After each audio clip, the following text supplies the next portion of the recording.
Well, we Pretty wanted to good. get you on, obviously, Michael, to get your take on the tragedy, surrounding Kobe and his daughter and the 7 other passengers and pilot. I mean, just an awful tragedy. One of those things, Michael, I'm telling you, that has hit us as a culture harder than almost anything I can remember. Yeah. Yeah. I've been amazed by all of it just since finding out Sunday afternoon. I'm down in South Florida, obviously for the Super Bowl, Right. and we're doing a show from here every day.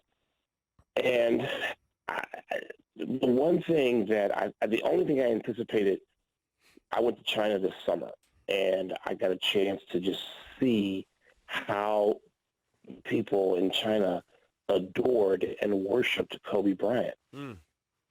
And here it is, 3+ years after, 4 years after he retired. And he is very possibly the most popular athlete ever in China. Mm. Bigger than Tiger And again, Woods. Yeah, because basketball is bigger than golf in China. Okay. Mm-hmm.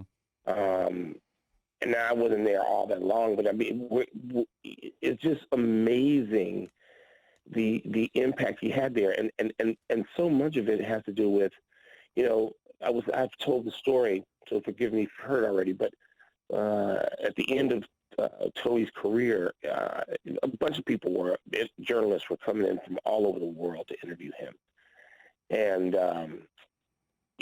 I said to him one day, before one of these interviews, you're going to speak, how many languages do you speak? So he said 2 for public consumption, English, Italian, that's it. I'm like, get out of here. I've heard you see. He goes, I may try something, but I'm not going to do it publicly.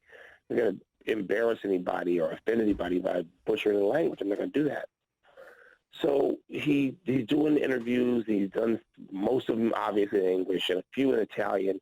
And there's some Spanish journalists who started asking him questions, or Spanish-speaking journalists who asked him questions. And there was no interpreter. And so Kobe looks around, he sort of shrugs, and he starts answering the questions in what they later said was completely, utterly fluent Spanish. So there's a third language. And if you remember, recently, he started speaking to Luka Doncic at a game in Los Angeles in Slovenian. Wow. And he also, there was a German reporter, and he wasn't trying to, have a lecture in German, but he certainly could answer him in German. Right. Yeah. And he's just a different dude. Yeah. But that one thing is part of it. It has nothing to do with basketball, obviously. It's what endeared him to people from just all over the world. He was taking Mandarin lessons, and they knew that in China. And it's just the reaction, the worldwide reaction. It's like something you'd expect what we saw when Michael Jackson died. I think it's bigger. And I don't know that any athlete has had that sort of, global just impact. I remember when Magic announced he was HIV positive. That rocked That me. was a big one. That rocked us. So very similar feeling. Well, for me personally, because we felt like we were going to watch him die.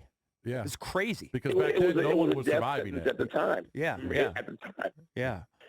And so this was, I was only about 13 when Roberto Clemente died. Mm-hmm. And Roberto Clemente died doing, about the most noble thing you can do. I mean, right. Helping, relief efforts. And but the world's different. We didn't communicate the way we do now. We didn't get to know someone over a period of time, including everything about their private life, or damn near everything, the way we do now. He is just, there's an obsession with Kobe that I don't know. I think most people didn't know it, and they're probably surprised by it. But it is something that is sort of driving now the aftermath of this, and I haven't got my head around it. And then you've got every parent mm-hmm. in the world is locked into this, because you're talking about 3 13-year-olds. Mm-hmm. Unbelievable. It is. The whole thing just has, and I went to bed here in South Florida, and I turned it off. I'm like, oh, I can't watch it. It's I too can't much. do it. Yeah, it's too much. I just I have to get away from it. It is just, it's sickening. It makes, you've heard people say, right? I just got sick. I couldn't, and I think all of us have had that to some degree. Yeah, and I mean, I was 16 at the time. We were 16 at the time. But when Lenny died, I kind of reacted the same way. Although when you throw in the fact that his daughter was in it and the other two kids, all right, that brings it to another level. But when Lenny died, Mike, I just kind of kept telling myself, wait, this can't be real. This isn't real. There's no way Lenny. Yeah. There's no way Len Bias could die. You know. Yeah. And that was kind of the same way I reacted with Kobe. I'm like, what? This is not. It seemed like a fake story. Yeah. I had to double check it. I did. I had to say, no, there's no way. You just did not. Well, the one thing, because I knew Kobe, I knew he was in a helicopter all the time. I mean, I knew that. He did this for, I mean, people may have heard it, but it's not so sensational when nothing goes wrong. It's a curiosity. And Kobe would take that helicopter a couple of days a week. And I know it's at least 10 years because I remember at one point, there was some talk about our show about PTI moving to Southern California, moving to L.A. And, Sir Tony would love that. Well, actually, at the time, as long as Tony doesn't have to go anywhere but once, it's not as bad as as all that. But I thought, I love Southern California, love it, and I was talking about where to live, and Kobe saw me in a game and said, "Hey, I got to find out PTI is coming out here like on the street. You didn't tell me." I'm like, "Dude, how do you even know this?" Well, of course, he knew the Disney executives from from LA, who knows a party or charity event or his own philanthropic work. And Kobe said, "You should come down and live where we're talking about where." And I said, "Dude, that drive is like an hour, 20 minutes a day." He's like, "Well, if you're driving it, yeah, but if you're riding with somebody in a helicopter," I said, "What are you talking about?" And so people we knew he was in this helicopter. And so when I saw the screen and it said, thought to be on this helicopter, I just sank because I knew that he was often on this helicopter.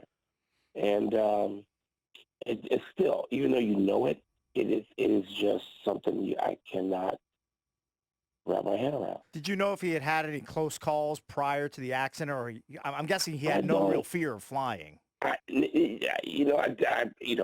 had no real fear of anything. Yeah. And I never talked to him about it other than. You think this will affect the way other guys travel? Because a lot of these guys, they fly private, they fly in helicopters. Well, but remember when Payne Stewart's flight? Yeah, It's small, his private. Yeah.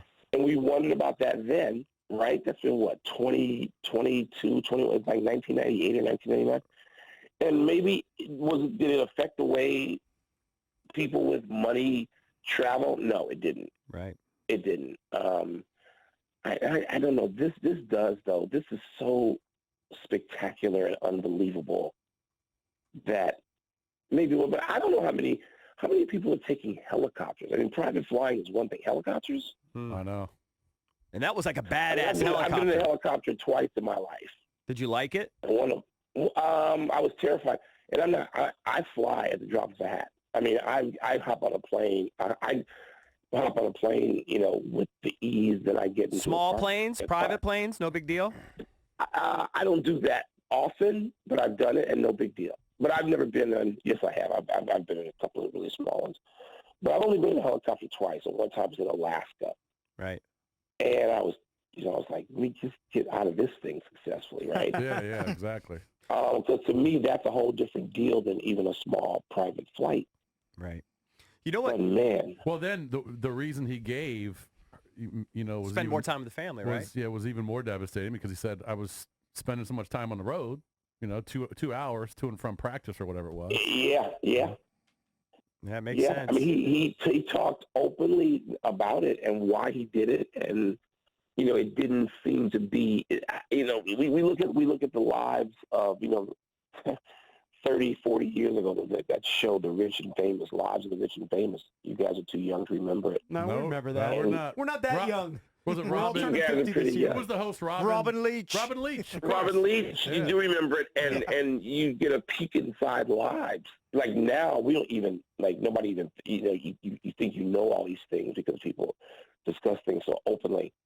But I don't even know that would have been, raised people's eyebrows so much.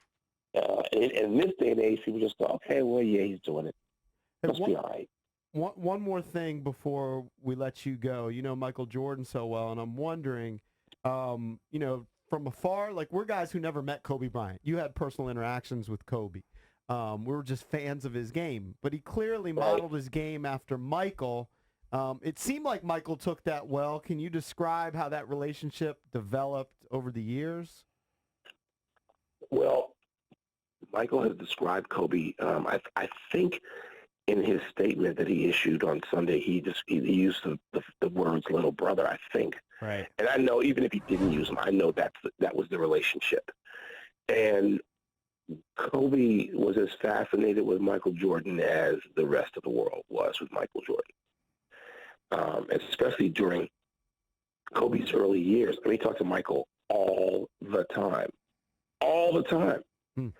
And Kobe would get teased about it. And people would say, well, my God, his post-game cadence sounds like Michael. Yeah. And maybe it did. I mean, everything Jordan did, Kobe sort of, I'm not going to say he studied because I don't know that it was conscious, but yes, on and off the basketball court. And it's so funny. I mean,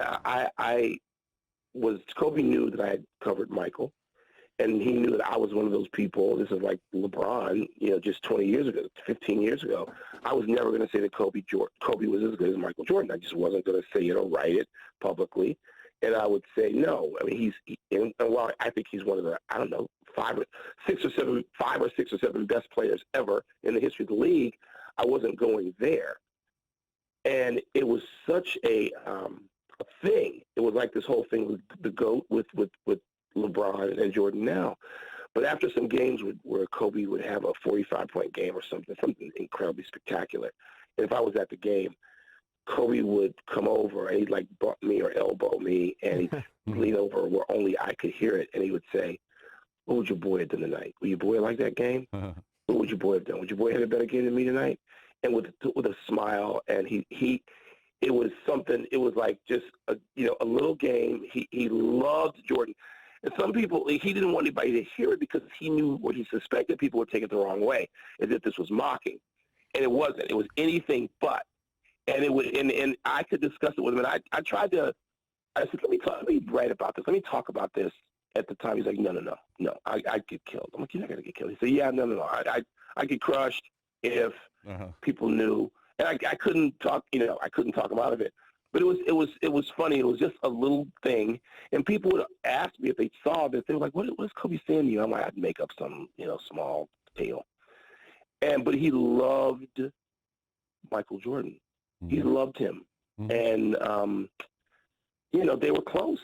There's no other interpretation that you should ever believe other than, I mean, he wanted to come. I think.